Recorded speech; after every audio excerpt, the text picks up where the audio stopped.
Akin South Korea! Kacha! Guys, ngayon nandito na kami sa airport. Tapos nakalagpas na ako ng immigration kasi babalik ako sa home country ko. Babalik ako ng South Korea. 안녕하세요. Yan. Korea. Yes. Ayun na. Yes. Sa plane.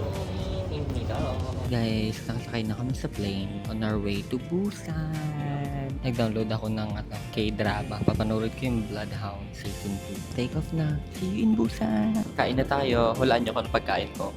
Chicken or beef? Meron ako ditong butter. Pero wala akong bread. Akin South Korea! Kacha! Nakuha ko na yung baggage ko.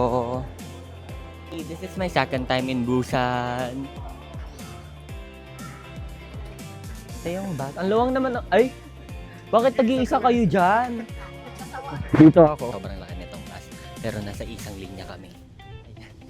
Check in lang. Iwan yung mga gamit. Tapos lalabas kami for dinner.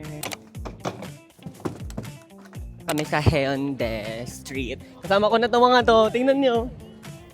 Ayan. Masyagata. Dinner na kami. So, ito yung dinner namin. Pork, side dishes, may noodles. Ilalagay siya dito sa pork soup. Lagyan natin itong noodles sa pork soup. Wow! Ganun daw kumain ng mga lokal. Dahil lokal tayo, ganun tayo kakain talaga.